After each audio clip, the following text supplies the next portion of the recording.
Ignoring Earth's warning cost them. Our warships closed all ways out. Part 1 Earth had been a member of the Interstellar Council for 43 years. That was a short time compared to the ancient powers that ruled the stars. Many of them had empires older than human history itself.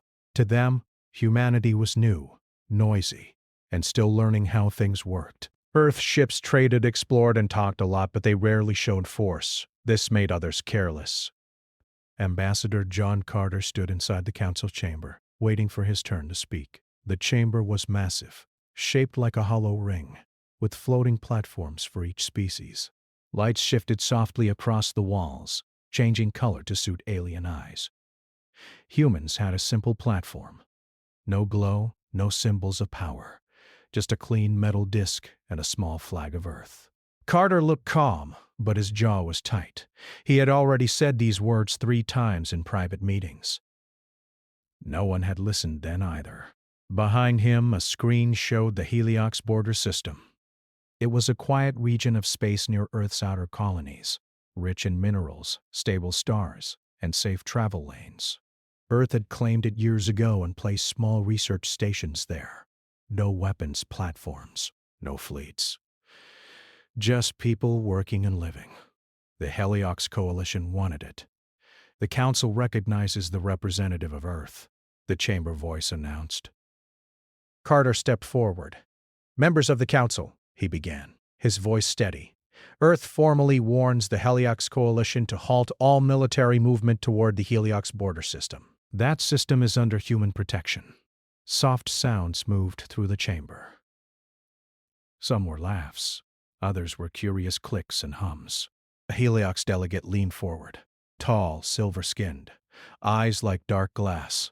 Ambassador Carter had said smoothly, "Our scans show no human defenses in that system. No fleets.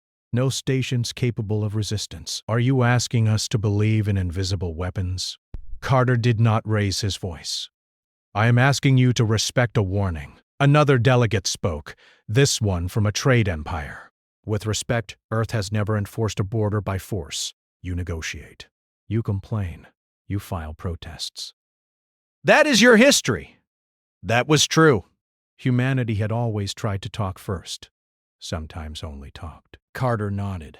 "And we are talking now." Once. A ripple of amusement spread. To many species, that sounded like a threat made by someone too weak to act on it. The Heliox delegate folded its long fingers together. The coalition will proceed with its expansion. If Earth wishes to contest that claim, it may do so through council channels. Carter felt the weight of that sentence. It was polite. It was final. It meant they were already moving. "Then this message will be sent to all Heliox commanders," Carter said. "Withdraw your fleets. Do not cross the line. If you do, Earth will respond." The chamber grew quiet for a moment. Then the chair voice spoke. "The Council notes Earth's objection. The matter will proceed." That was it. Carter turned and walked off the platform. No one stopped him. No one followed. Far from the council chamber in deep human space, Commander Alan Brooks watched the same meeting from a secure screen. He stood on the bridge of a dark, silent ship that did not officially exist. The ship's name was classified. Its mission was older than Earth's council membership. "They laughed," Brooks said quietly. Fleet strategist Kate Morris stood beside him, arms crossed. She had expected this. "They always do," she replied. On the screen, the Heliox fleet markers began to move. Dozens of ships, heavy hulls, fast drives, not a war armada but strong enough to overwhelm unarmed stations. "How long until they cross?" Brooks asked. 3 weeks, Morris said. "Maybe less if they push their drives." Brooks exhaled slowly. "Then Phase 1 stands." Morris nodded. "Evacuation is already underway. No one will be left behind." Earth's outer stations received the recall order within minutes of the council session ending. Scientists packed their work. Families boarded transports. No panic. This was not the first time Earth had stepped away from a fight. To outsiders, it looked like retreat. To humanity, it was preparation. In the border system, Dr. Sam Turner watched stars slide past the viewport as his transport pulled away from the research station. He had lived there for 6 years. He felt a knot in his chest as the station grew smaller. "Do you think they'll destroy it?" a young engineer asked. Turner shook his head. "No, they'll take it. They always take things whole." "And us? We'll be fine," Turner said. "Earth doesn't leave people behind." The engineer looked unsure but nodded. Back on Earth, news networks debated the warning. Some commentators said it was empty. Others said Earth was bluffing. A few former officers stayed quiet, watching carefully. In a secure room beneath the planet's surface, admirals and analysts met without cameras. Maps filled the walls. Stars and lanes and gates marked in calm blue light. "Heliox Command believes we will protest and then back down," said analyst Linda Park. "Their doctrine assumes we cannot isolate their fleets." Admiral Frank Dixon stood at the center of the room. Older, gray-haired, eyes sharp. "And can we?" Morris appeared on a screen.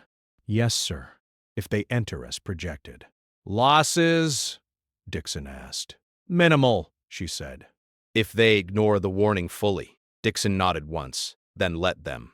The plan had been built quietly over decades. Humanity had learned early that raw power attracted fear, and fear created enemies, so they hid their strength. They focused on control instead of destruction, on movement instead of fire. The Heliox fleets crossed the border 2 weeks later. No alarms sounded. No shots were fired. Their sensors showed empty stations and silent space. The commanders reported success to their coalition leaders. Mining ships followed. Engineers prepared to claim the system. Then the jump lanes flickered. At first, Heliox technicians thought it was a calibration error. Jump space readings shifted by fractions, then by whole units. Then gates began to shut down entirely. One by one, every exit from the system went dark. "What is happening?" a Heliox commander demanded. No one answered. Far beyond their sensor range, human arrays activated. Devices placed years ago in deep orbits and dark regions of space. They bent gravity, twisted space, locked paths that could not be forced open without tearing ships apart. On Commander Brooks's bridge, lights came up for the first time in days.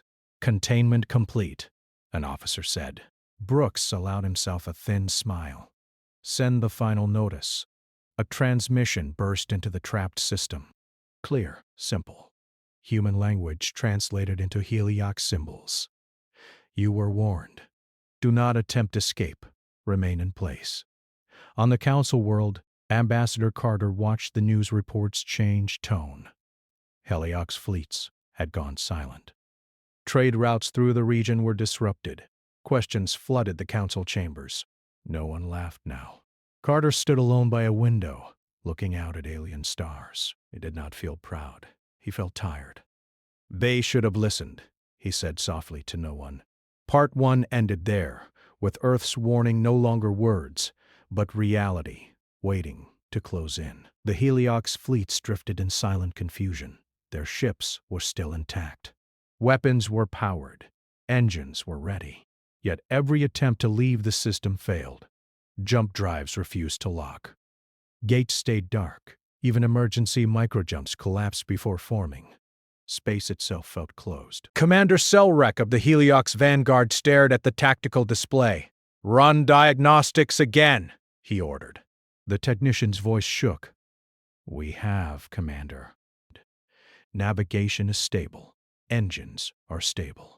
The problem is not inside our ships." Selrek turned his dark eyes toward the stars. Nothing looked different. That was the most unsettling part. No mines, no visible enemy fleet, just empty space that would not let them go. "Send a message to Coalition Command," Selrek said. "Tell them we are delayed." The message never left the system. Attempts to use long-range relays failed as well. Signals bent, scattered, or vanished. It was as if an unseen hand wrapped around every beam of energy and gently pushed it back. Panic spread slowly at first. Heliox doctrine prized order and control, and their crews were well trained. but hours turned into days. Supply ships reported rising fuel costs as they tried and failed to maneuver. Mining vessels sat idle, unable to send data home. Then the human ships appeared. They did not jump in with bright flashes or loud energy spikes. They slid into real space at the edges of sensor range one by one, like shadows becoming solid. Long hulls, dark surfaces, no visible markings. "Contact," a sensor officer whispered. More followed. Dozens. Then hundreds. The human fleet did not rush forward. It formed a wide ring around the Heliox armada, far enough to stay safe, close enough to be seen. No weapons charged. No threats transmitted. On the bridge of a human cruiser, Captain Lisa Grant watched the formation settle into place. "Hold distance," she said calmly. "No aggressive posture." Her crew obeyed without question. They had trained for this for years. Patience was part of the weapon. "Incoming hail," an officer reported. Grant nodded. "Receive." Commander Selrek's image appeared on the main display. His expression was tight but controlled. "Human Commander, this is Heliox Vanguard. Explain this interference." Grant met his gaze. "You entered protected space after a formal warning. Your movement lanes are now restricted." "Restricted?" Selrek repeated. "You have imprisoned an entire fleet." Grant's voice stayed even. "We have contained it." Selrek leaned closer to his camera. "This action violates Council norms." "So did your advance," Grant replied. The Heliox commander fell silent. Behind his calm, calculations raced. The human ships were not arranged for a quick strike. They were arranged to stay, to wait. "What are your demands?" Selrek asked. "None at this time," Grant said. "Remain where you are. Further instructions will follow." The channel closed. On the council world, emergency sessions filled every chamber. Delegates spoke over one another. Accusations flew. Demands for explanation were sent to Earth. Ambassador John Carter stood before them again. This time no one laughed. "Earth has acted in self-defense," he said. "We issued a warning." It was ignored. A trade delegate protested, "You have trapped thousands of ships. Entire economies depend on those fleets." Carter nodded. "Then perhaps those economies should have advised restraint." A Heliox representative struck the floor with a staff. "This is an act of war." Carter did not argue. War is what follows when warnings are dismissed. Far from politics, the reality inside the trapped system grew heavier. Heliox crews rationed supplies. Engineers searched for answers that did not exist. Morale began to crack. Some captains talked about forcing a way out, charging the human line, breaking through at any cost. Selrek, shut those talks down. "They want us to move," he told his officers. "If we attack, we justify their response." "Then what do we do?" one asked. Selrek looked again at the human fleet. Perfectly spaced, perfectly still. "We wait." Time favored the humans. Their ships rotated crews. Supply craft slipped in and out through paths the Heliox could not see or use. Human systems ran with quiet efficiency. On one carrier, Lieutenant Eric Hall wrote a message to his sister on Earth. It would be sent later, when the operation allowed open channels. "We're holding the line," he typed. "It's strange. No fighting. Just waiting." On another ship, medic Amy Ross checked on crew stress levels. She found them calm, focused. They trusted the plan. "They're breaking faster than we are," she told her commander. That was expected. After 9 days, the first Heliox ship powered down non-essential systems. Fuel reserves were tighter than projected. Supply miscalculations had assumed quick success, not delay. The humans noticed everything. Fleet analysts updated models in real time. Every reduction in movement, every power shift, every stress signal. Admiral Frank Dixon watched the data from his command center. "Send the second notice," he said. The message went out across the trapped system. "Earth does not seek destruction. Surrender control of your fleets and power down heavy weapons." You will be escorted safely out. The Heliox reaction was divided. Some captains wanted to accept. Others called it humiliation. Coalition Command, still unable to communicate clearly, hesitated. Selrek asked for a direct channel again. This time, the image that appeared was not Captain Grant, but Admiral Dixon. "You are the one in charge," Selrek said. Dixon nodded. "I am. You planned this long before today," Selrek said. "Yes," Dixon replied simply. "Why?" Selrek asked. "For this system?" Dixon shook his head. "For the next one. And the one after that." Selrek studied him. "You could have destroyed us." "We still can," Dixon said. "That is why we do not need to." Silence stretched between them. Selrek finally spoke. "If we comply, what happens?" "Your fleets leave intact," Dixon said. "Your crews return home. The system remains closed to you." "And the Council?" "Will learn," Dixon said.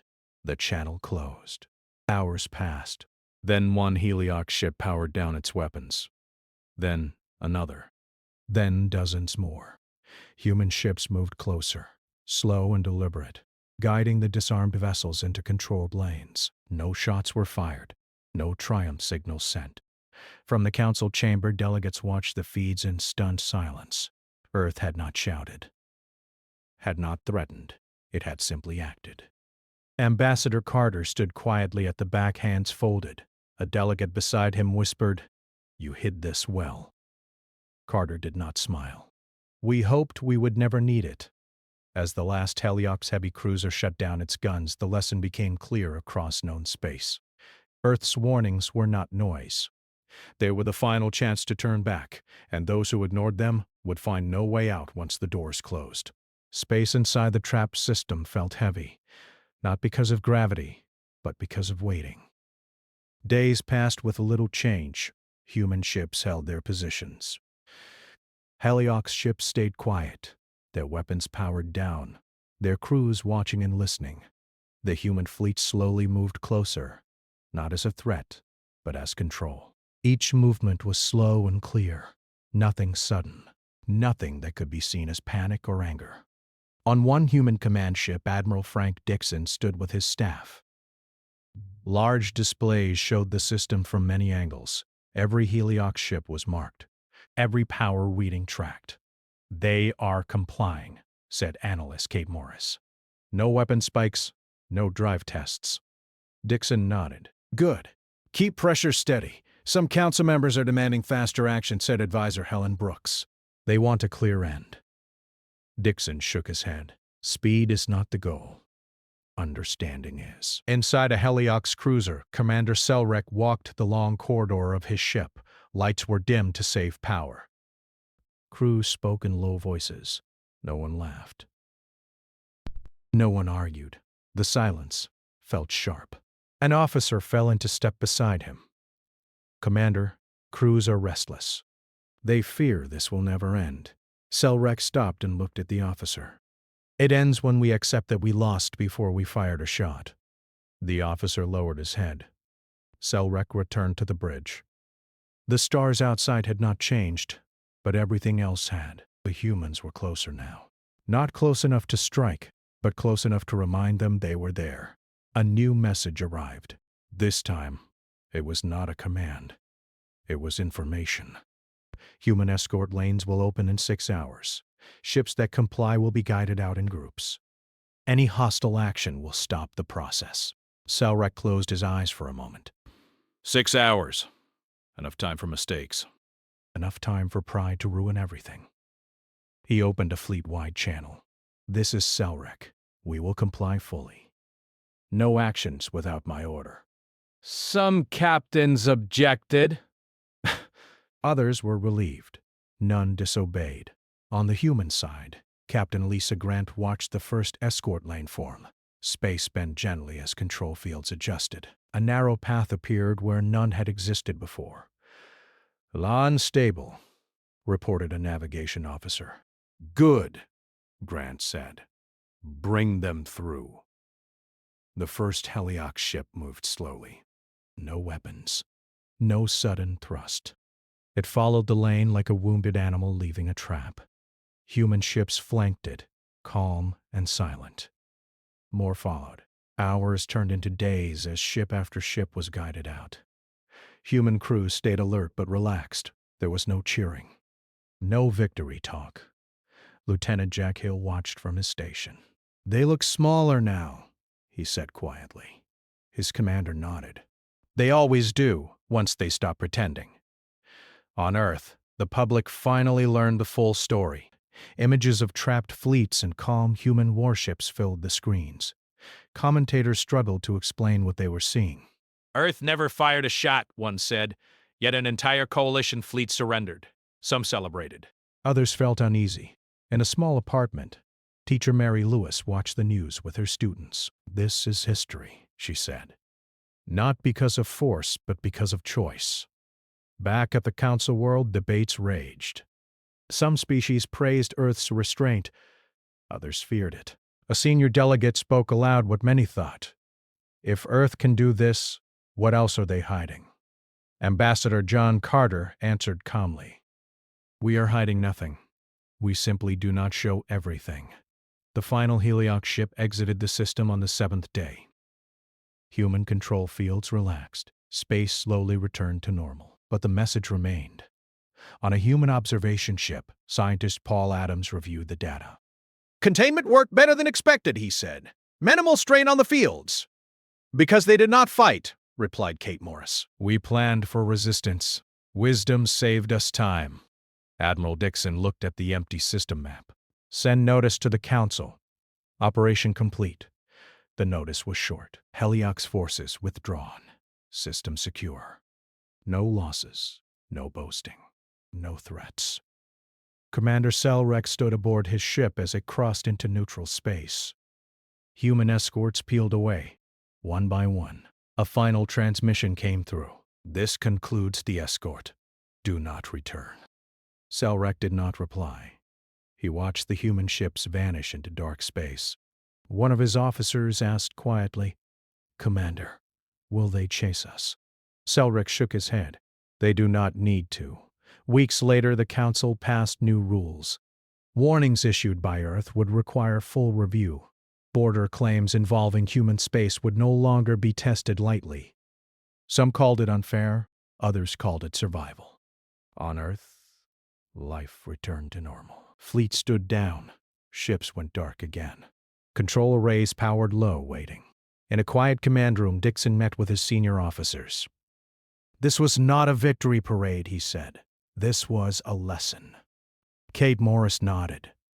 "And lessons last longer than battles." Dixon looked at the stars beyond the screen. "Part 3 of this story ends here, not with fire, but with memory." Far across known space, captains and rulers remembered the system with no exits. And they remembered that Earth had spoken first. Next time, they would listen. Part 4. The system was quiet again. Stars burned as they always had, cold and distant. Human stations slowly returned, rebuilt and resupplied. Scientists came back. Workers came back. Life continued as if nothing had happened, but everyone knew it had. The difference was not in space, it was in memory. Across known space, fleets paused when they received reports. Commanders reread Earth warnings more carefully. Councils added new rules, new delays, new questions. No one wanted to be trapped in silence the way the Heliox had been. On Earth, Admiral Frank Dixon stood down from active command. The operation was complete. His work now was explanation, not control. He spoke to councils, to leaders, and sometimes to students who asked why Earth chose this path. "Because force ends things," he said in one quiet address. "Control teaches." Fleet strategist Kate Morris returned to planning. She updated models, not for war, but for prevention. Her screens showed possible futures. Most ended without fire. "That is the best kind," she told her team. Captain Lisa Grant took her ship back into deep patrol. The hull went dark again, sensors low. To outsiders, it looked like the human fleet had vanished. It had not. Commander Selrek returned home to the Heliox core worlds. He was not greeted as a hero. He was not punished either. His people did not know how to place what had happened. He spoke before the Heliox Council in calm tones. "We were not defeated in battle," he said. "We were defeated in thought." Some listened, some did not. "Earth does not rush," Selrek continued. "They prepare. They wait. And when they act, they remove all choices except one." A senior Heliox leader asked, "What choice did they leave you?" Selrek answered, "To survive." Silence followed. Trade routes adjusted. New agreements were signed. Earth did not expand its borders. It did not demand payment. It did not punish the Heliox beyond removal. That confused many. Ambassador John Carter explained it simply to a council delegate one evening. "Fear fades," he said. "Understanding lasts," the delegate asked. "And if someone ignores you again?" Carter looked out at the stars. "Then they will understand the same way." On a small human colony near the border system, children played under artificial skies. They did not know details. They only knew that the stars above them were safe. A teacher named Claire Bennett told them stories, not about war, but about choices. "Sometimes," she said, "the strongest thing you can do is stop someone without hurting them." One child asked, "Why would they listen?" "Because," Claire replied, "they learn what happens when they do not." Deep in space, human control arrays stayed silent but ready. No power spikes, no visible threat, just presence. Scientist Paul Adams reviewed long-term data. "Stress on the containment fields was lower than expected," he said. "Space adapted." "So did they," replied Kate Morris. News networks across species began using a new phrase. Earth-style containment. It meant borders enforced without fire. Power shown without destruction. Some feared it. Others copied it. Years later, a small fleet from a distant empire approached a disputed system near human space. Scans showed human markers. A warning arrived. Simple, clear, withdraw. This system is protected. The fleet stopped. They turned back without debate. No human ship moved. Back on Earth, Dixon watched the report from his home. He smiled once, then turned the screen off. "Lesson learned," he said quietly. Earth never claimed to rule the stars. It never said it was strongest. It never asked to be feared. It only asked to be heard, and those who remembered the system with no exits listened closely. The warships stayed hidden. The warnings stayed rare. But when Earth spoke, space paid attention, because once, ignoring Earth's warning cost them everything but their lives, and Earth had closed all ways out.